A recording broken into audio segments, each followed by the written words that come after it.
Il y a des matchs qui commencent pas au coup de sifflet, ça commence dans la douleur, dans l'humiliation. Mais quand les retrouvailles arrivent, le foot devient une guerre. Et celui qui est tombé, il revient pour faire tomber.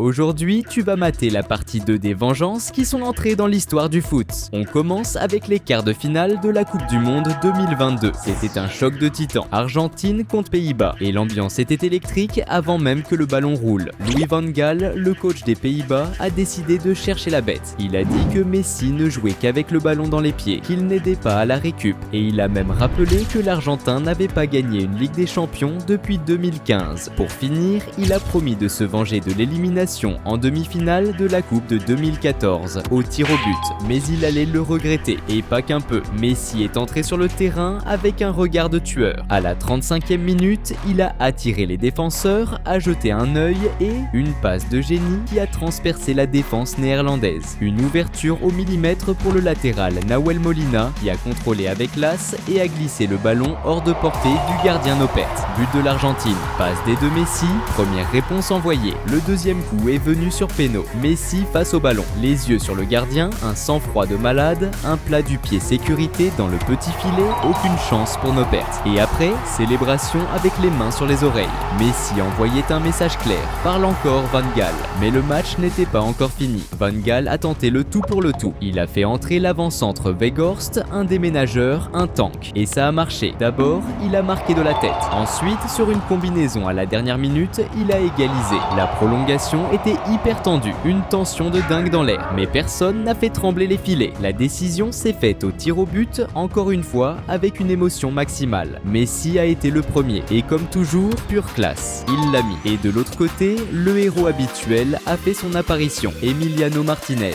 Le gardien argentin a encore brillé, il a sorti 2 pénos et a qualifié l'Argentine. Messi s'est vengé. Sur le terrain, avec le ballon, avec la classe, et avec des chambrages juste ce qu'il faut, parce que quand tu cherches le meilleur du monde, il te répond. Et il répond en jouant et en gagnant. Ce règlement de compte a été marqué par un golazo épique. Après des années de galère avec des blessures au PSG et à Al Hilal, 2025 a marqué les retrouvailles de Neymar avec son premier amour, le Santos Football Club. Et dans le championnat pauliste, les supporters se sont remis à rêver de l'impossible. Le crack a commencé avec des buts, des passes D et des dribbles de folie. Mais le chapitre le plus marquant de son retour était encore à venir. Lors de la 12e journée du championnat régional, Santos contre Inter de Limeira. Le stade était plein à craquer, ambiance de feu, et les supporters adverses ont décidé de le provoquer. Ils criaient le nom de l'actrice Bruna Marquezine, l'ex-copine du crack, à chaque fois que Neymar touchait le ballon. Ils se sont attaqués à la mauvaise personne. Dès la 8e minute, corner pour le pêche. Neymar au ballon, numéro 10 dans le dos. Un corner tiré à la perfection, au millimètre, sur la tête de l'avant-centre Tiquinho Soares, qui a mis un coup de casque puissant au fond des filets. 1-0, première réponse du crack, mais les supporters continuaient de se moquer. Erreur fatale. À la 26e, nouveau corner. Cette fois, les supporters adverses ont été encore plus lourds. Ils n'arrêtaient pas de crier le nom de son ex, ça a vénère Neymar.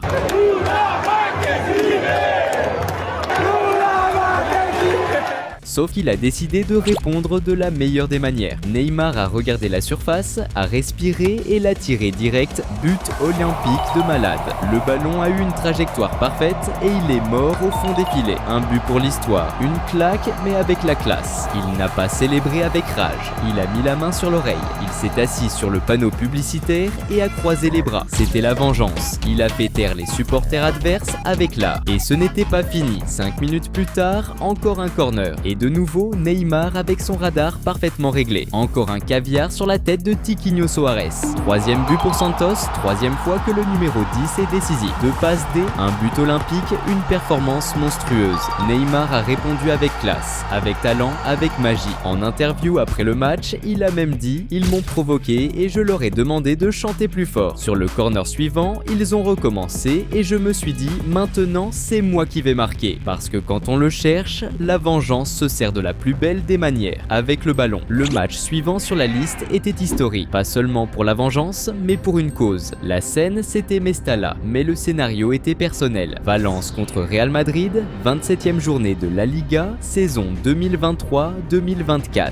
Et pour Vinicius Junior, ce n'était pas juste un autre match. 9 mois plus tôt, ce même stade avait été le théâtre d'une des plus grandes hontes de la saison. Des insultes racistes de la part des supporters de Valence, match interrompu, Vinicius dégoûté et en plus il s'est fait expulser. Un des épisodes les plus lamentables de l'histoire du foot. Il est sorti en larmes mais il a promis de revenir. Et il est revenu. Valence a même ouvert le score, l'avant-centre Hugo Duro a dévié de la tête dans la surface, ne laissant aucune chance au gardien lunin. 3 minutes plus tard, l'attaquant Yaremchuk a profité d'une boulette à la relance du Real pour faire le break. 2-0 et on aurait dit que les supporters de Valence auraient une autre raison de crier. Mais ce qu'ils ne savaient pas, c'est que Vinicius Junior attendait juste son heure. Dans le temps additionnel de la première mi-temps, Carvajal a centré à ras de terre depuis la droite, le gardien Mamardashvili est sorti n'importe comment. Et Vinicius a surgi au second poteau comme un éclair, juste pour la pousser au fond des filets. Il a pris le ballon froidement, mais avant de le ramener au centre,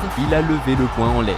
Il a fixé les tribunes. C'était la réponse, c'était le message. Et la soirée lui appartenait à la 75e minute. Le milieu Brahim Diaz a centré de la droite avec une précision millimétrique. Vinicius a sauté, a mis un coup de casque puissant et a couru vers les supporters. Il a pointé son torse en criant « Je suis là ». Ensuite, les deux mains sur les oreilles.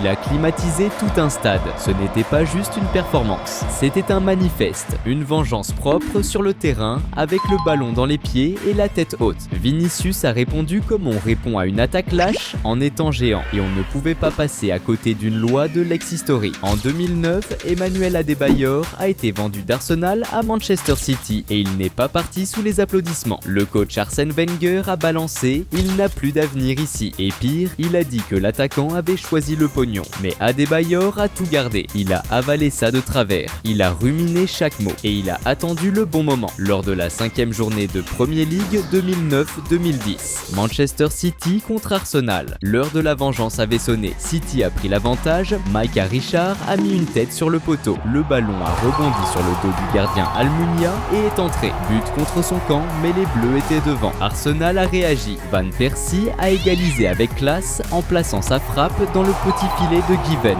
Mais City a vite repris les devants. Micah Richard a enrhumé toute la défense et a trouvé l'attaquant Bellamy dans la surface. Frappe sèche, 2-1. Et puis, le moment que les supporters n'ont jamais oublié. Le ballon est venu de la droite, un centre de l'ailier Wright Phillips. Adebayor a sauté tout seul comme si le temps s'était arrêté. Un coup de casque parfait dans le petit filet. Almunia a plongé mais n'a même pas effleuré le ballon. Et Adebayor a explosé. Il a traversé tout le terrain en sprintant, presque 100 mètres à fond. Il est allé célébrer juste devant les supporters d'Arsenal. Les bras ouverts, le torse bombé, un regard de défi. C'était la réponse, c'était la vengeance, c'était personnel. Mais il ne s'est pas arrêté là. Sur un corner des Gunners, le ballon est revenu tout seul pour le latéral Diaby. Adebayor a surgi de nulle part pour sauver sur sa ligne. Oui, il était partout. Et il y a même eu le temps pour un de plus. Bellamy a lancé une contre-attaque fatale et a servi Wright Phillips qui a gagné son face-à-face avec Almunia. 4-1, le milieu Rosicky a réduit le score à la fin.